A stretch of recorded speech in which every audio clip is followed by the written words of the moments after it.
thank you. Well, thank you all for coming out at the end of the day and on such a beautiful day too. It's a real pleasure to be here. I was telling Elena earlier, it snowed in Massachusetts yesterday, so it was very nice to come to 67 degrees. Before we see by blood this evening, which I'm really looking forward to, I thought what I would do is give you an overview of some of the history that will provide you with some additional context for understanding some of the people who you'll see in the film and some of the issues and questions that will be addressed in the film. And I want to start by saying that I'm mindful that the subject of slavery is a painful one for so many of us, as is the history of the United States government and US citizens' aggression, and often very violent and deadly aggression towards Native peoples, even in our own region here. Nonetheless, it's an important history that deserves our careful and our thoughtful attention. So I'd just like to say that at the beginning, in part because the other thing that happens, how many of you are graduate students? All right, oh, good, so the chunk of you, right? So one of the things that happens, as you know, right, when you're in graduate school and you spend all this time in the library with your books and your documents, right? And you're so immersed in this material. And there's a moment where it's also, in a bizarre way, seems very normal to us, right? That if you're working on projects that are about slavery or about colonial domination, right? Like, this is what you surround yourself with every day, and it seems normal. And, you know, for me, I always then have to take that step back and think, wait, right, these are people's lives, right? Like, people are struggling day after day. And so to be mindful, right, that we're talking about people's emotional lives, people's physical lives, people's spiritual lives, as we do our work of scholarship. So just to give you a sense geographically where I will be talking about, and so I'm doing this old school with no PowerPoint, so you have to pay attention. Geographically, the region that I'm going to talk about briefly is the region that we think of today as the Deep South, right? Or in the antebellum term, cotton country, right? So mainly Georgia, Alabama, Mississippi, and Florida. This vast expanse, millions and millions of acres, once home to and once ruled by Seminoles, Cherokees, Creeks, Choctaws, Chickasaws, and many other Native peoples.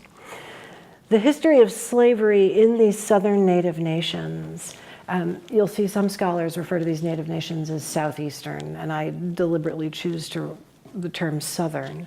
The history of slavery in these southern Native nations necessarily changes what we know and what we assume about the South, about slavery, and the meanings of race and citizenship in American history. Chattel slavery emerged, so Elena gave me a specific set of questions to address for you.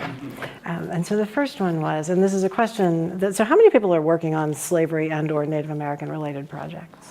A couple of you. Oh, a fair number of you, okay. So one question that you will encounter if you have not already encountered, right, is, I didn't know Native Americans owned slaves. Chattel slavery emerged in the southern Native nations over time, right? It was not sort of an immediate event that just happened.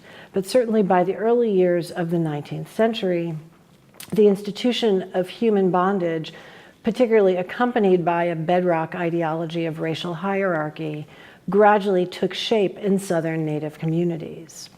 And chattel slavery in the southern Native communities dates back really to the early 17th century, right? To earlier practices of Native American captivity, subordination, and unfreedom. And obviously you have here at your university, the professor who's written sort of the book on the history of Native captive taking and unfreedom, Professor Christina Snyder. Beginning in the late 17th century, generations of Southern Indian women and men, however, became well acquainted with the dynamics of European colonial slave societies, right? Those colonial societies springing up throughout the Deep South and the Eastern Seaboard in the 1700s, in the 18th century.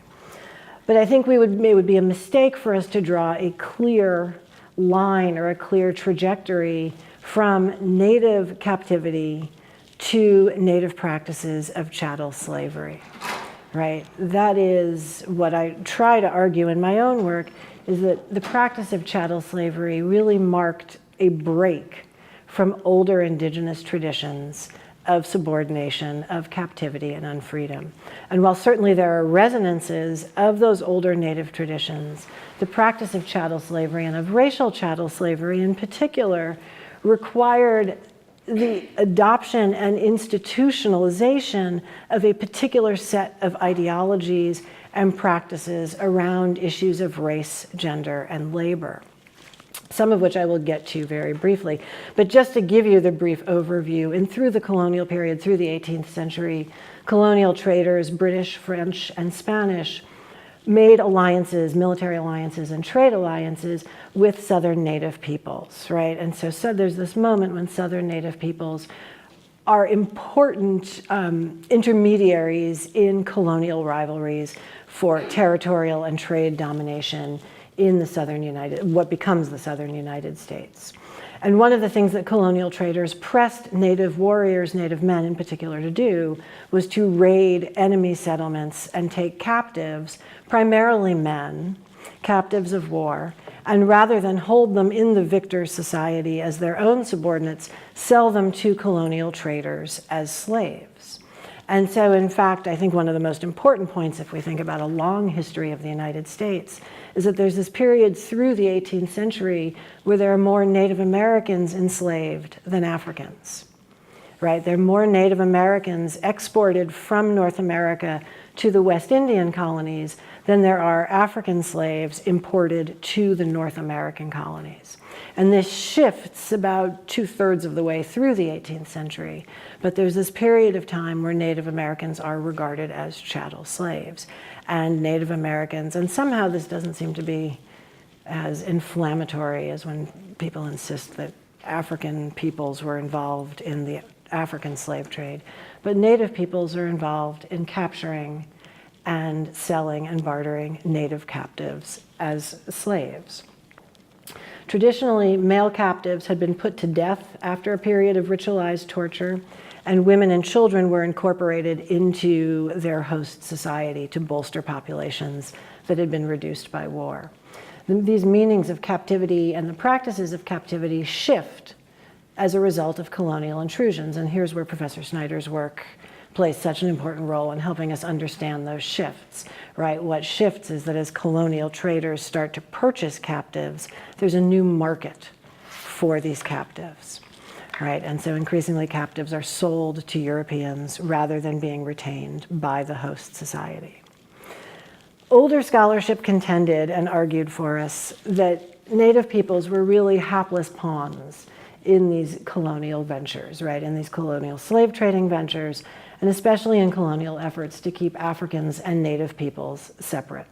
One of the things we know that I'm not going to talk about tonight, unless you have specific questions about it, is that there are countless instances of Native Americans and Africans and their American-born descendants forging strategic alliances with each other, right? Creating maroon communities, hiding out. I mean, I've written in other places about Creek Indians welcoming and incorporating runaway slave women into their communities, right? And protecting them from re-enslavement by white slaveholders in the Deep South. And for a long time, the scholarship told us that in an effort to prevent that, colonial authorities, colonial traders deployed Native Americans as slave catchers, right? To police the boundaries of these emerging plantation societies in the southern colonies. And while that's true, it is also true that Native Americans participated in that kind of policing, right, of capturing fugitive African slaves, returning them, participated in that policing deliberately, right? It was not unknowingly that they engaged in these behaviors, right? But these were deliberate decisions that Native leaders and Native individuals, primarily men, engaged in for a number of reasons, partially to secure their alliances with colonial settlements and colonial authorities, partially, right, to gain a strategic advantage in those alliances, right? So while they were certainly under pressure from colonial authorities, they were never without the decision-making skills that inform much of human history. And increasingly through the 18th century, Native peoples in the southern colonies came to appreciate very keenly the strategic and the economic value associated with those commodified black bodies, right, with those commodified Africans and their American-born descendants. And what I mean by the strategic value of that is for Native warriors who raided other settlements, whether they were Native settlements or European settlements, and took African peoples, people of African descent, as captives, those Native warriors understood very well the strategic leverage that possessing these captives gave them, right? That they could demand higher and higher ransoms from European colonial settlers and authorities who sought to regain possession of their slave property, right? So there was a strategic element associated with this policing and raiding behavior as well. This all changes after the American Revolution. After the American Revolution, federal policymakers are increasingly not inclined to view Southern Native peoples as potential military allies or as potential and valuable trading partners. Certainly there's much trade that continues post-revolution, but the strategic importance of that trade is significantly lessened to the federal government. And increasingly, as Adam Rothman has written about in his book, Slave Country, federal lawmakers, federal policymakers are increasingly inclined to regard the Deep South and the lower Mississippi Valley, again, sort of Mississippi, Georgia, Alabama, Louisiana, as territory that needs to be brought firmly and squarely under the control of the federal government and of local state governments. And so starting in 1785, Henry Knox, under the George Washington administration, pursues what he calls a peace policy. Right, that is, pursues this policy that contends that it is more effective and certainly cheaper for a nation just coming out of a war to pursue peaceful negotiations with Southern Native peoples rather than make war against them. Right, the goal of Knox's peace policy is the civilization component in my title. Right, Knox's peace policy contends that the federal government should enter trade relations with Southern Native peoples with the goal primarily of fostering debt among individuals and then collecting on that debt through the nation. But by fostering debt through Indian individuals and then demanding land cessions from the collective, from the nation, as payment for it was one part of the peace policy. Other elements of the peace policy involved dispatching missionaries and other social reformers, if you will, white missionaries, to Southern Native nations with the goal explicitly of converting them to Christianity. And beyond that, really, you know, they use nice euphemistic language like training, teaching, educating, enlightening, but it's really imposing, forcing, and demanding significant changes in Native peoples' gender roles, labor patterns, household and community structures, most importantly, land ownership, right? The one thing that I would argue is most difficult for federal lawmakers and also for white US citizens to wrap their minds around about Southern Native peoples is communal land ownership, right? The apparent absence of private property in land. Right, Native peoples, for the nations, those 5 southern nations, Choctaws, Chickasaws, Cherokees, Creeks, and Seminoles, own the land in common, right? The nation's territory is held by the people. Individuals are allowed to use as much as they can, right? So if you have a large family and you're able to farm 50 acres, well then great, right? You can claim that, you can build your house, you can build your barns, you can build your fences. If you only use 10 acres, then great. But there's an understanding that the land itself is communal property, right? What you work on and what you build on it is yours, but the land itself belongs to the people. And this is a persistent problem for federal lawmakers and for white Southern citizens, right? Citizens of the states and of the nation, right? And to them, and here's the civilization piece again, to federal policymakers, and to white citizens of the United States, this kind of collective land ownership, communal agricultural practices, and especially agricultural practices that highly value women's labor, are seen as quote unquote uncivilized, right? Certainly not the mark of Christianity, certainly the mark of savagery or a lack of civilization. And so starting in 1785, almost immediately after the revolution, the federal government embarks on what will come to be known in various iterations as civilization policies, right? These efforts to precipitate both culture change and economic change, right? Changes in people's behavior, changes in people's labor practices, and the outcome of those labor practices. In particular, right, and there's a real irony to this, right, that federal lawmakers are greatly distressed that it seems that most Native men engage in hunting, right, hunting for deer in particular, to sell the deer skins first to European and then to white American, Anglo-American traders.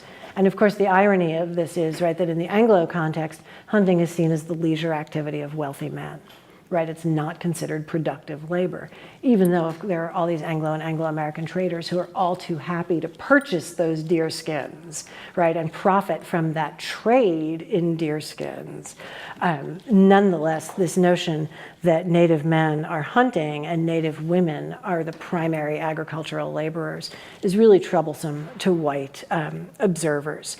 And so the goal, again, really is to foster this culture change, this change in gender roles, where Native women will be primarily considered within the household as domestic producers, producers of textiles and foodstuffs and goods for domestic use, and that Native men will go labor in the fields. And a really interesting shift, I think, happens around slavery. But so nonetheless, Indians increasingly are under this pressure by the federal government to participate in this emerging market economy.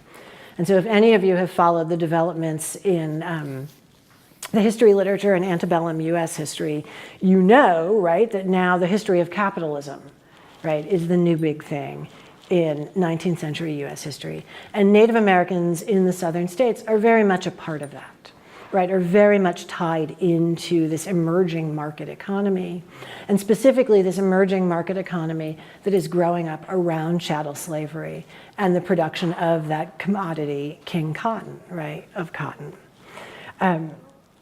One of the things that I think is tremendously important for us to remember as you all are doing your research, right, is that so many of the sources that we have to work with, and I think this is where so many of the myths that inform the legacies that people are still struggling with today, many of the primary sources that we have to work with are sources that were written by white missionaries, white federal governmental officials, and white citizens from the Deep South.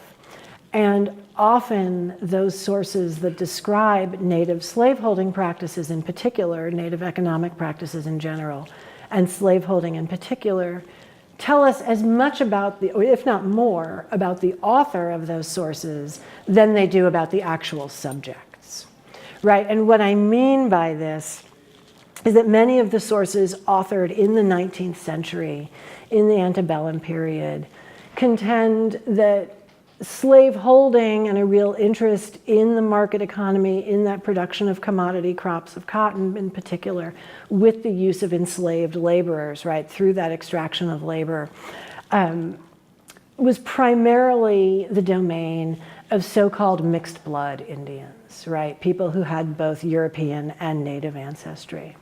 And there's an abundance of work in the field of Native American studies that I think has done a great deal and rightfully so, to make us uncomfortable with terms like mixed blood, full blood. Nonetheless, in the 19th century, these are the terms that prevail, and they, I think, have trickled into much of the scholarship until very recently. So the sources, 19th century white observers contended, right, that slaveholding was limited to a small percentage of the population, which is numerically true, and attributed slaveholding, and here's one of the great ironies, attributed slaveholding to so-called mixed bloods, right? That is, people with Native American and European, Euro-American ancestry. And the idea, of course, was that it was the quote-unquote whiteness or white blood in these mixed blood slaveholders that inclined them to appreciate the value of the market economy and commodity production, and also inclined them then to own slaves, right? To purchase people of African descent and own them as property, right? Own them as a source of exploitable labor.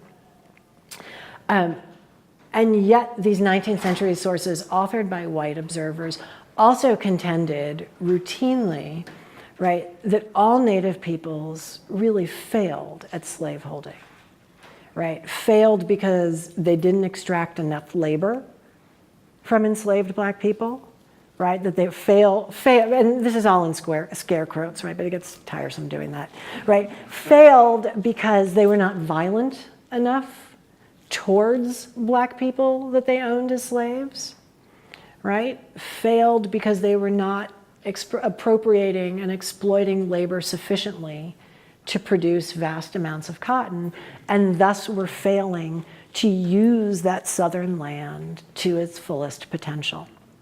And so all of this sort of rhetoric about mixed blood Indians, mixed blood slaveholders, right, and Indians' limited capacity to own and sufficiently exploit enslaved workers reflects a little bit about the conditions of enslaved people's lives and the relationships between enslaved people and the Native people who own them, and reflects a great deal more, I would argue, about the white people who are writing those sources, right, who are so interested in that land and still trying to figure out where Native people may fit in the American social and economic landscape going forward. For Native peoples who very much embrace the institution of chattel slavery, some through the antebellum period in the Deep South, the issues of race and gender and labor looked very different than they did to their white counterparts.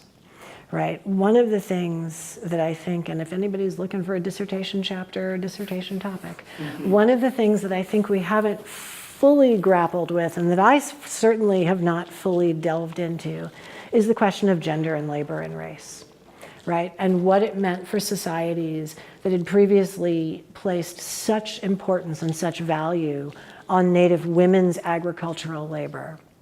What it meant to have both African and African American women and men doing that labor, right? And what changes did that precipitate over time in how Native peoples thought about race, right? That is, people of African descent, and themselves, what Indianness meant, and specifically gender. One of my favorite examples that I came across when I was writing my book was there's this moment when there's a missionary school in Choctaw country, and the missionaries, in this effort to quote unquote civilize young Native boys, want to teach the boys to be farmers, right? To do agricultural labor. That's what productive yeomen do. They farm the land.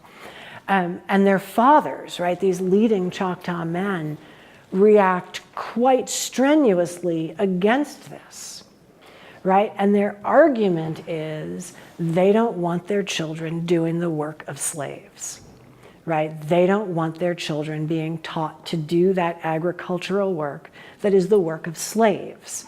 And the reason this was a really important moment for me is because these Native men are not saying, we don't want our boy children to do the work of Native women, right? And so for me, I thought this really signals a clear change in how Native peoples who are engaged with this institution of slavery and owning enslaved people have shifted their thinking about race and gender and labor. That agricultural labor for a segment of the Southern Indian population is now the work of slaves. It's not the valued work of women. And I think that's a really important shift, and I think we need a lot more research on that. So as you all know, right, by the 1830s, Andrew Jackson is elected president and signs into effect the Indian Removal Act that removes Southern Native peoples from the Deep South to Oklahoma, which at the time is Indian territory, and to be clear, is not an organized territory of the United States, but is land set aside for these Southern Native nations. And so I think there's this interesting and really painful moment, right, when Indian removal, right, that Trail of Tears moment, is thoroughly intertwined with what we know happens in the Deep South, right, which is this boom in cotton and the domestic slave trade, right, and the sale of enslaved people from the Upper South to those basically what historian Peter Wood has called death camps and southern plantations in the Deep South states, right? And it's only with the forced removal of Native Americans that those plantation labor camps can spring up and fully develop. So there's this real intertwined moment there, right, where Indian country suddenly becomes, right, the dying grounds for Africans and African Americans. At the same time, that painful history of Indian removal, right, of that forced migration west of the Mississippi to Indian territory is as much an African American history, and indeed an African history, as it is a Native American history. And we know from the sources, right, that often enslaved people are doing that work of removal, right? That enslaved people are driving the wagons and carts, right? Are setting up the camps, or doing that physical labor involved in this forced migration. Slaveholders sometimes hire the people they own, sometimes even children, but hire the children and adults they own, will rent them out to federal officials, right? Will rent out their labor to military personnel and other federal authorities to help expedite this process of removal. So enslaved people's labor, right, is being appropriated and co-opted to advance this, this colonial moment of forced migration. And for enslaved people as well as for Native peoples, this is a moment of death, right? It's a moment of sickness, of trauma, and of death. The other thing we know for enslaved people in these Native nations is that many of them in the Deep South had family ties and community ties to enslaved people on the white-owned farms and plantations that surrounded Native settlements. So it's also very much a moment of rupture and dislocation for enslaved people, as it is for the Native people who are being forced off of their homelands, right? That enslaved people's community ties, family ties, are being broken as well. One important point that I only briefly allude to, and Taya Miles has written an entire book about, is that not all Native peoples remove, right? Some elect to stay, often but not always very wealthy people. And so Taya Miles has written her lovely book, The House on Diamond Hill, right, about James Vann. Has anybody read that, The House on Diamond Hill? Yeah. Well, I know you have. Right, so The House on Diamond Hill is this amazing story of a Cherokee slaveholder and plantation owner who stays, right, in Georgia. And his house now is, you know, sort of one of those public history sites where people go on plantation tours, but it was a Cherokee plantation, not a white-owned plantation. And so in House on Diamond Hill, Taya writes a great deal about the African-descended enslaved community on this plantation, as well as the Cherokees who live there, and also then the missionaries who come and set up a school and a church on this property. And so again, there's really this interconnected history that there's still much for us to learn, and that the more we think about, I think, has to change ideas about the South or slavery and race and citizenship in the United States.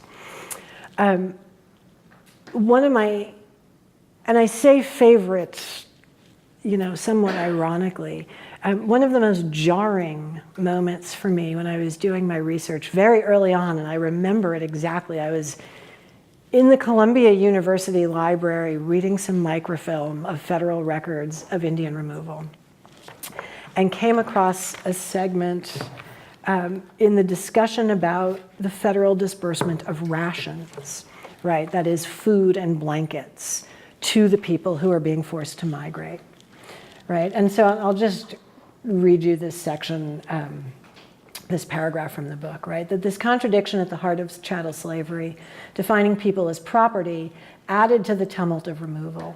Federal agents in the Cherokee, Choctaw, and Chickasaw nations found themselves unsure about how to calculate the disbursement of food, blankets, and money to Indian households that included slaves. Should slaves be classified as, quote, mere portable property? That was the quote from the document. Or should they be classified as people? This was the question facing the military personnel directing the daily operations of removal. After receiving inquiries, now listen carefully to this, right? After receiving inquiries from agents in 1831 and 1832 about whether and for how long they should provide enslaved people with food, federal authorities finally answered in the affirmative, quote, rations would be issued to slaves, the property of immigrating Indians, right? So for 2 years, there's this letter writing back and forth of, should we feed them or not? Are they property or are they people? And to me, that was this really stark moment of this, what I can only describe as a sort of insane contradiction, right? That you're looking at living people, you're interacting with living people, and yet this ideology that contends that blackness and enslavement are so firmly wedded together that you can actually put pen to paper and ask this question of, are they entitled to food as people, or should they just be on the roster as property? Right, that one's still, there are a couple things that still get me, and that's one of them. Post-removal, so this is the removal process, right? And so this is what I mean, that this removal experience is very much a chapter in African American history, as it is Native American history, is very much an experience of disease and death and dislocation for Africans and African Americans who are forced westward. Post-removal, we see a very rapid emergence of plantations and farms oriented towards commodity crop production in what's called Indian Territory, right? In that region that becomes Oklahoma, that region that where By Blood will pick up the story. Conditions of life for enslaved people in Indian Territory, in many respects, not in every respect, but in many respects, mirror that of the Deep South. One point of resistance that people like to offer when I tell the history of slavery in the Native nations is, well, right, but only a few Native Americans owned large numbers of enslaved people. You know, to which my answer is, sure, numerically that's absolutely true. But there are two things to bear in mind. When we look at the laws of each of those 5 slaveholding nations, it is very clear that the nation's government and legal structure, and to a greater, lesser degree, sort of social understandings of who their community is comprised of and what their community looks like, right? How it operates, very much reflects the presence of those few thousand enslaved people of African descent, right? Increasingly through the 1830s, 1840s, 1850s, each nation's lawmakers will pass laws governing slavery, right? Restricting people of African descent from full citizenship in the nations, restricting people of African descent, whether if they're free, from holding office, right? From being a government representative in those nations, restricting access to property, restricting access to education, restricting mobility, right? Restricting access to literacy. So it's very clear, right, that slavery is shaping those communities, right? The presence of enslaved people, even if they're over here, shapes the functioning of communities over here. That's the first thing. The second thing about the numbers is, if you know anything about the demography of slave ownership in the United States, guess what? It's only a small, tiny percentage of the white population in the southern United States that owns the majority of enslaved people in the southern United States, right? The wealth of slaveholding is concentrated in the hands of an elite few. There is a larger number of people who own a few African and African American people as property, and the entire Southern society in the United States, as we know, is shaped by the ideologies and institutions that support slavery. So I would argue that it's not entirely different in Indian Territory, right? And that argument about numbers, I think, is a red herring in some ways to sort of distract us from what's really happening.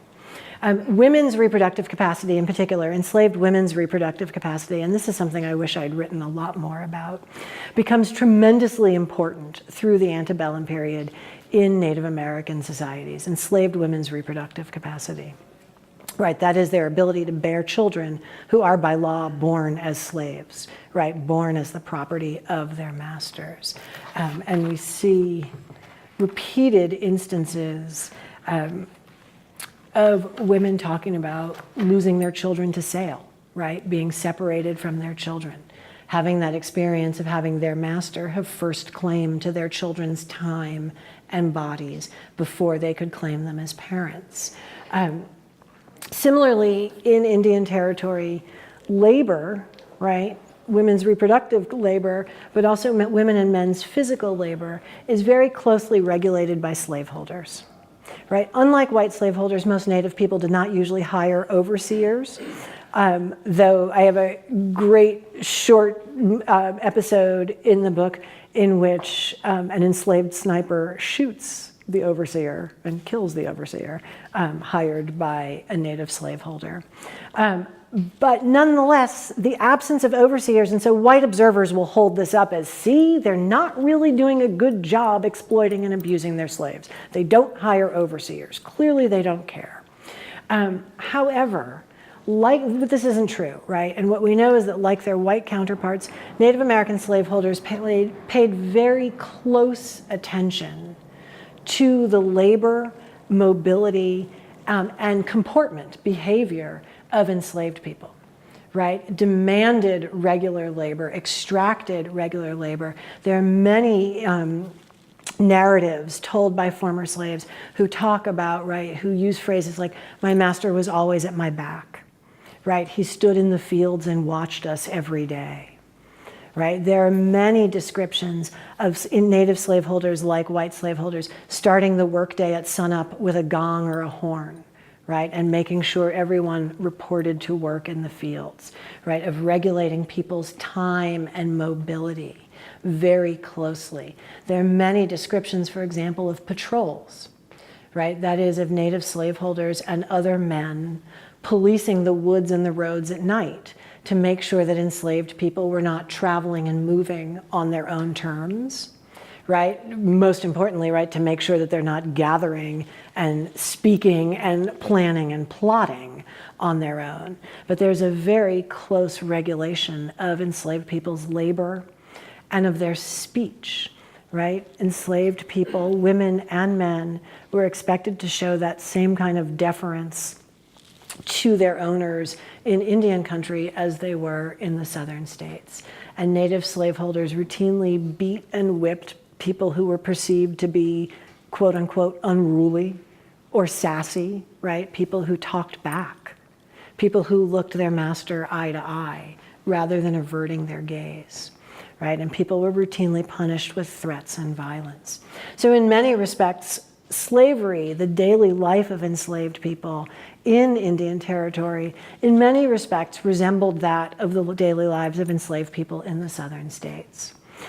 Certainly one feature that was different, I think, but maybe not terribly different, were Black people's community life in Indian Territory.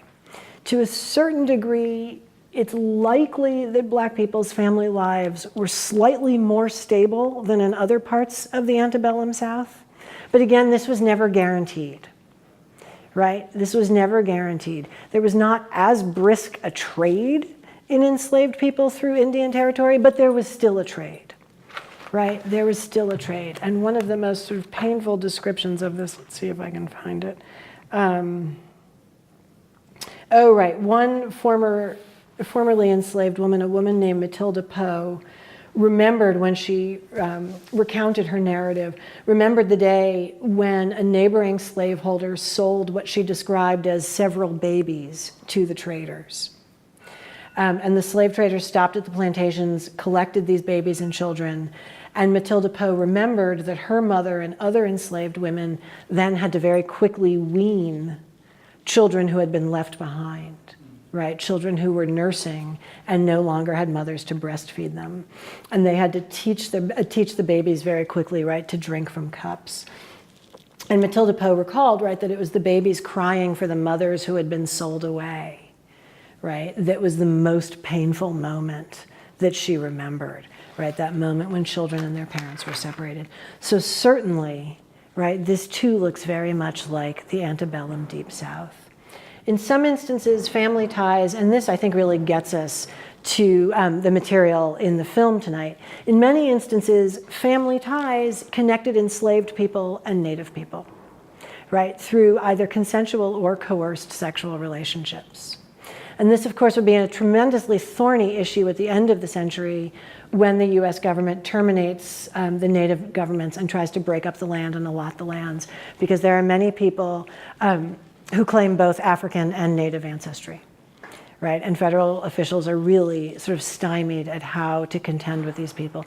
And certainly, and this is really where I think the film will pick up for us, so I won't get into it, right? But this becomes a real problem for Native communities and Native lawmakers too. And really, and I will just say it quite frankly, right, what's at the heart of this is the issue of the rape of enslaved African American women, right? It's women who are forced into relationships with their masters who bore children, right? Children who are the child of the master and the enslaved mother, right? Child of an African American mother and a Native American father, right? Who are the heirs to these claims to both Native and African ancestry, and who really find themselves and their descendants. And there's abundant documentation. Didn't you tell me you were looking at the Dawes records? Yes, so there is abundant documentation of former slaves saying, my father was my master, right? My father was my mother's master.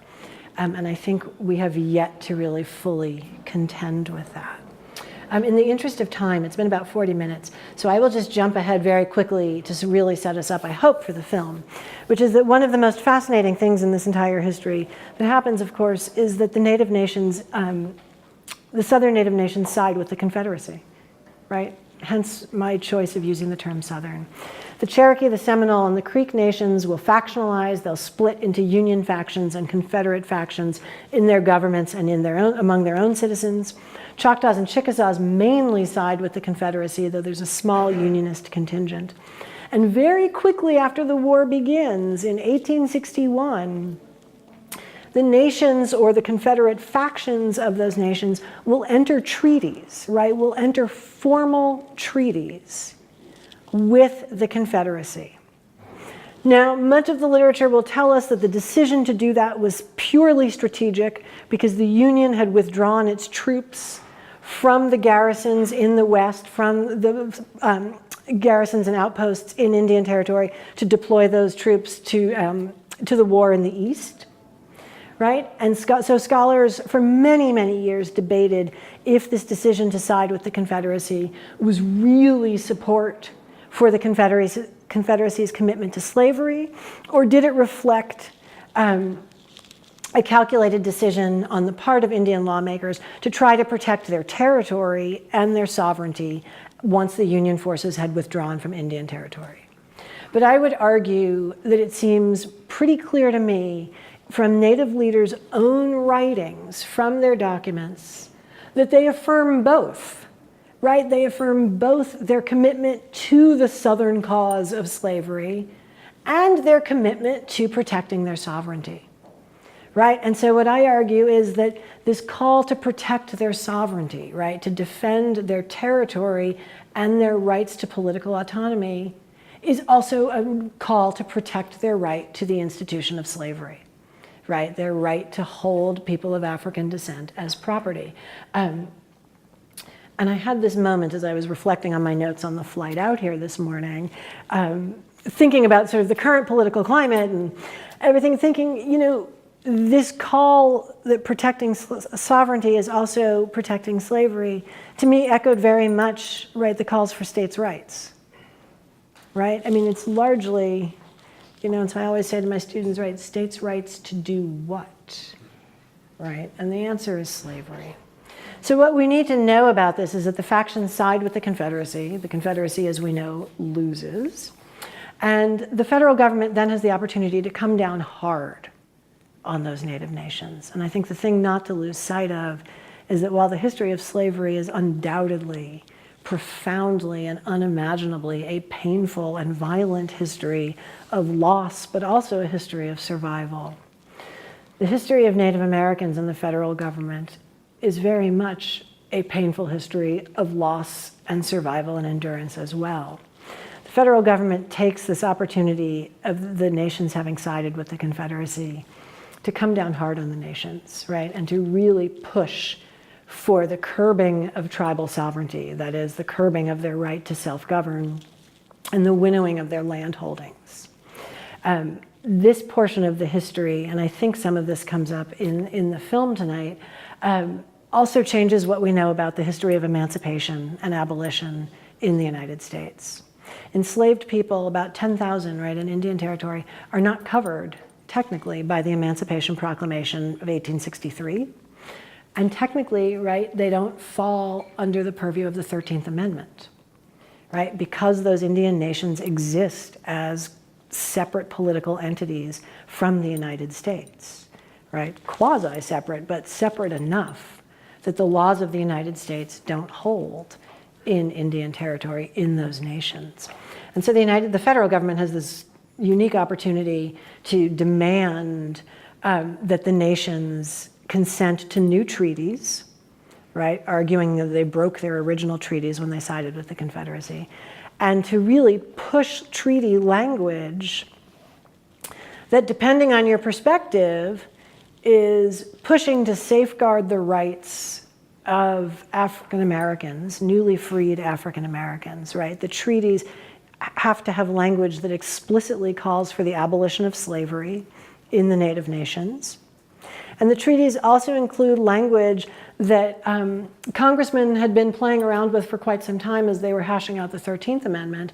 And much of that language you see in the treaties with the Native nations, right? Language about full and equal citizenship, right? Equal rights, incorporated on the same footing as all other citizens, right? This is all the language. And bizarrely, I suppose, each nation's treaty is significantly different, right? So the Cherokees have a treaty that's very much a Cherokee treaty, right? Creeks have a totally different treaty. Seminoles have a completely different treaty. Choctaws and Chickasaws have a completely different treaty. And each one has all sorts of provisions and contingencies that will be very quickly contested by Native lawmakers. On the part of freed slaves are very excited about this language of freedom and organize themselves very quickly like their counterparts in the states. And it's these former slaves and their descendants who come to be known collectively as the freedmen. And there's still very vibrant freedmen descendant communities today in Oklahoma. And these are the communities that are really struggling today to contend with these legacies, right? With this legacy of US colonial domination against the Native nations. And then just as a very final piece, and then I'll stop, what we all know happens at the end of the 19th century. The federal government finally takes that last step and dismantles Native nations, right? And allots that collectively held land in what's called, right, allots it in severalty, right? So everybody gets an individual tract of land. In large measure, white reformers claimed this would help civilize Indians, right? It would help bring them into modernity, into the American mainstream by making them property holders. One of the things that happens that we'll learn more about tonight is that there's tremendous debate over where African Americans fit into this land allotment process and into this citizenship process. How will African Americans be recognized in light of their history of enslavement and emancipation in the Native nations? And that really, it's at this late 19th century, this 1880s, 1890s moment, where we get the introduction of this pernicious concept of blood quanta, right? And if we pause to think about it, it's absolutely bizarre, right? This notion that you can measure to the fraction of who you are. I mean, if you haven't yet read this wonderful new book called The Social Life of DNA by Alondra Nelson, I highly recommend it. But so we get in the late 19th century, the legacies, the beginnings of what will give us the legacies today of this idea of blood quanta, right? That you're an Indian by blood or you're a freedman, and that there could be no possible overlap. And what I would argue is that really is where the lasting violence to the descendants of slaves was done, right? Because it fully erased the history of slavery in the Native nations, by creating this notion that there were two totally separate peoples. And in particular, it really erased the history of violence against enslaved women, and that sexual violence in particular. And that, to me, I think is really sort of the most painful and durable legacy of this history. And so as we sort of think about the film, I mean, I hope some of this is helpful to you for understanding the questions that are still very painful, right? Of how do we balance justice and dignity for African Americans in Native nations with Native peoples' calls for their right to self-determination as compensation for these colonial assaults. And I don't think there's an easy answer, right? It's really competing claims and competing demands for justice, for dignity, and for humanity. And there is no easy way out, but I do think this is a place where history matters, and a thoughtful attention to the complexity of it can maybe help us think our way through some of these problems that you have so elegantly delved into. So we have a little bit of time for questions. You're all still awake, so that, bravo to you for that. Yes, sir. Tell me your name. Lamont. Lamont. And you're a graduate student? In gender studies. In gender studies, okay. So I really enjoyed this talk. Thank you. I have a few questions, but I mean, your final point, your very final point is how you're thinking about the possibilities of coalition building between Native peoples and African American folks, and what that looks like. Someone was a few years ago talked about their organizing with a group called Women of Color Against Violence. Yeah. And in that moment, there was some tension between Black women and Native women, where some folks were accusing Black women of being, say, settlers or complicit to colonialism. And I'm wondering if you have thoughts about that in some particular way. I'm also thinking about aesthetics like, oh, you look Indian, that's probably common in Black communities, as kind of a legacy of these sort of intimate ties, too. So these are very good and complicated questions, thank you, that I cannot do justice to. Certainly there is a line of argumentation that contends, though I don't think it's gotten much traction in academic circles, that Africans, enslaved people, right, Africans and African Americans were part of the colonial settler aggression against Native Americans. And that's an argument I'm really uncomfortable with, right? I mean, and I appreciate it from the perspective of Native people saying, you know, it's been wave after wave, centuries of incursions on our land, on our governments, on our bodies, on our cultures. I get that. As a scholar, I'm deeply dubious and troubled by the argument that people who are captive, right? People who federal officials can't decide if they should get fed or not. That can, you know, that settler colonial project can be attributed to them in the past. And again, right, this is sort of the difficulty of the legacies, right? But I like you started with the idea of coalition. And I like, you know, in the moments when I'm feeling hopeful, I do think that there's real potential, especially around issues of gender and violence and sexual violence. And there are all sorts of wonderful, both in the US and Canada, groups of Native women who are protesting not just the violence and the sexual violence that's directed against Native women, right? But the fact that there are so many cases of Native women in the States and in Canada who disappear, right? Who are killed and whose murders are never solved, right? And whose lives are still not given the full weight and dignity of a human life. And certainly there is an analogous movement among African American women activists in this country. And so that, I think, right, that's the moment to see of, look at what colonialism has wrought for all women of color in the United States. And so in my hopeful moments, right, then I think maybe coalition will triumph over something else. And remind me, oh, your second question was about appearance, right? Sort of. These sort of aesthetics, right, that speak back, I think, to this legacy that yeah, I've never really thought about. Yeah, it's a tough one. And Henry Louis Gates, I don't know if anybody reads The Root, but on theroot.com, Henry Louis Gates has, in his typical fashion, right, has an article that's about sort of, how so many African Americans will say, right, like, oh, you've got those cheekbones, right, or you've got that hair, right, you must have Indian ancestry. And certainly I think to a large measure, a lot of that is like everyone claims a Cherokee princess in their heritage. And so I think there's a certain kind of appropriation that people of African descent are not immune to.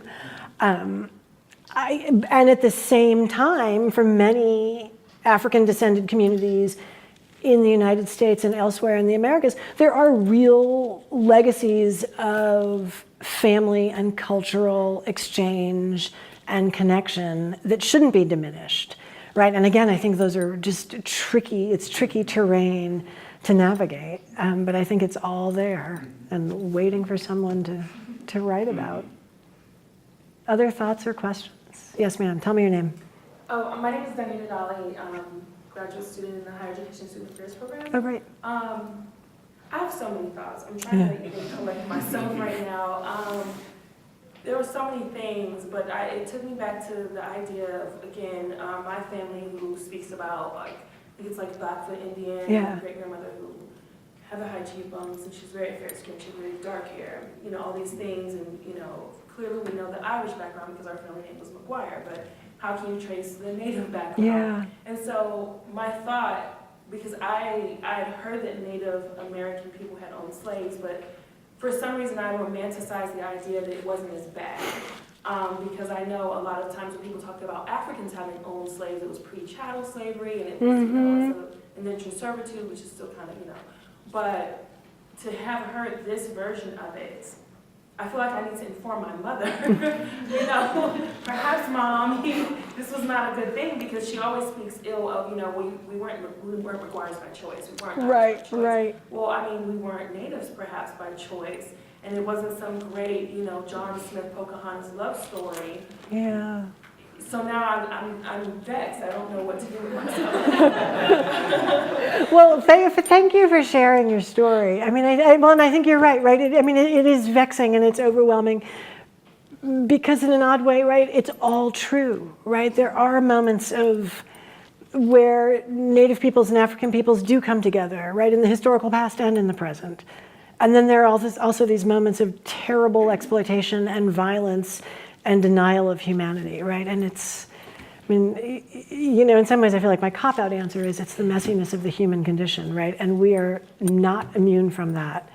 And the other thing that I think we're starting to see, again with the work of people like Taya Miles, James Brooks, who is now at UC something, right, is that we know someplace where it's warm and sunny all the time. That's all I know. Santa Barbara, I think.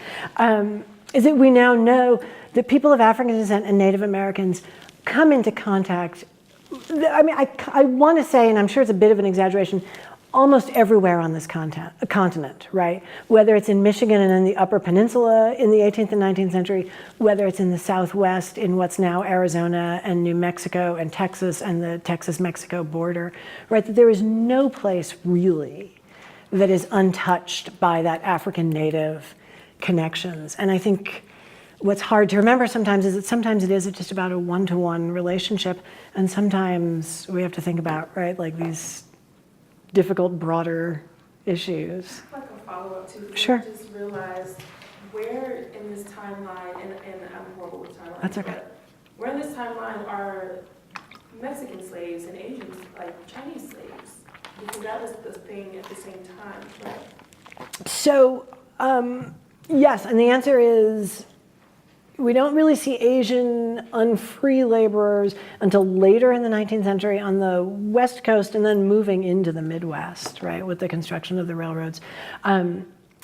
One of the interesting things, right, in California, they're unfree Native peoples, right? And again, right, the Emancipation Proclamation and the 13th Amendment and the abolition of slavery don't really fully liberate Native peoples who are held as unfree laborers on the Pacific coast. And in terms of unfree Mexican workers, That I know less about, but I'm going to venture the guess that we're thinking about sort of the Southwest again, and again, people who identify or are identified as indigenous peoples who are held as indentured and unfree laborers. Yes? Hi, my name's Alan. I'm curious if you can expand upon how citizenship was defined in Indian country, also in relation to owning slaves. How citizenship is defined in Indian country and in relation to owning slaves.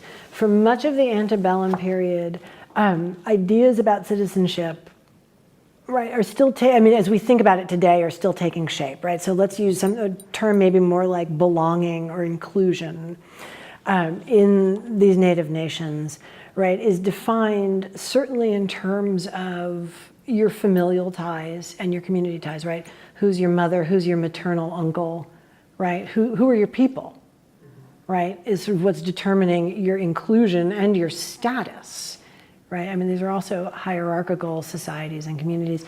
One of the things that we see with the emergence of laws and a legal code that's explicitly addressing slavery and the presence of enslaved people is that early definitions of inclusion in some sort of polity, if you will, right, are framed as a negative, right?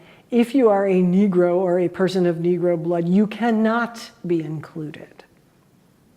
So what it leaves open is the possibility that if you are from another native nation and you marry into, right, if you're a Cherokee and you marry into a Creek family, there's the possibility of that kind of inclusion, right? If you are a white American and you marry in, there's some more sort of hoops to jump through, but the possibility of inclusion remains intact.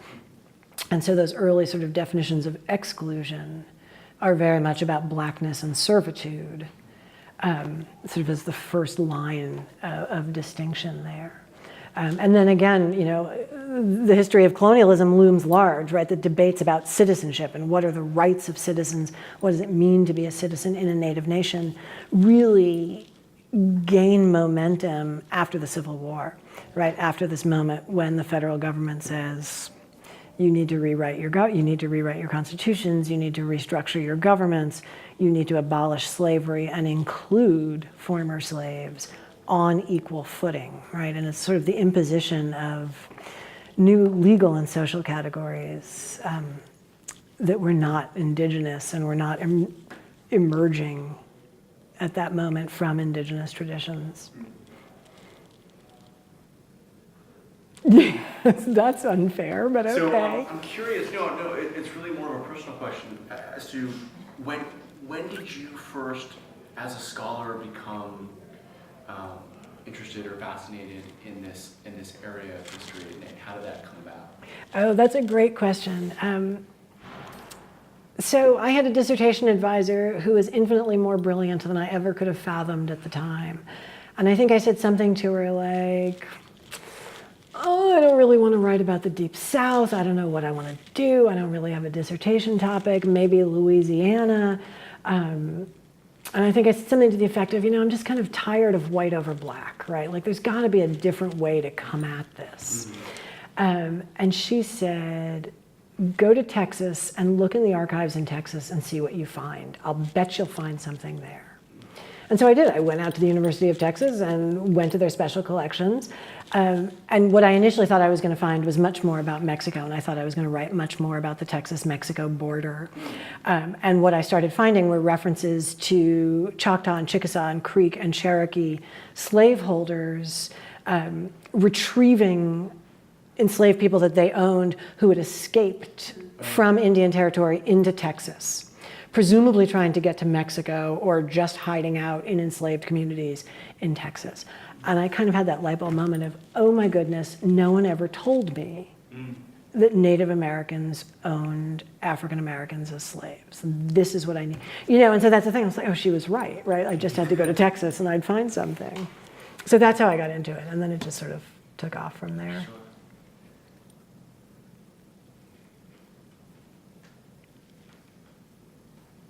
Other thoughts, questions? Yes, sir. Listen, a lot of the questions in What's your name? this discussion, Sean, Sean. has been around identity and issues around identity brought up blood quantum already. Yeah. I thought maybe you could talk a little bit more about the different kind of principles or ideas between like the one drop rule versus like blood quantum as it's used. Oh, interesting. Tell me more about what you have in mind. Understood in terms of like, Oh, yeah. Well, I mean, I think you've summed it up. a lot of those questions. Yeah, it does, right? And it's right. This is why I'm so into Alondra Nelson's new book, The Social Life of DNA. Right? I mean, it is right. It's this idea of blood informing your identity is certainly what holds through the antebellum period and much of the 19th century. Right?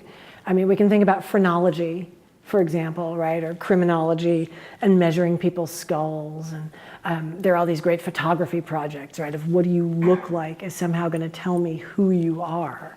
And it's very much, I think, for the purposes of this discussion and thinking about the film, right, this idea of blood as a way of structuring hierarchy, right, is very much part of this colonial project, right, part of this maintaining hierarchy, maintaining dominance. Not exclusively. There's a wonderful scholar named Melissa Meyer. Was it Melissa Meyer, right? And I can't remember do you remember the title of her book? It's about wider. Yeah, but the one about blood, right? And she writes this whole book, and she says, Native peoples are just like everybody else in the 19th century, kind of trying to wrestle with what does blood mean symbolically, scientifically. Right, and there's definitely something too that this becomes the metaphor, if you will, right, or the lens through which people identify themselves, but then very quickly becomes a stand-in for all sorts of other things that I think are about domination and power and subordination. No? I think that's all. Okay, great. I think we are out of time. Excellent. Thank you very much. Thank you.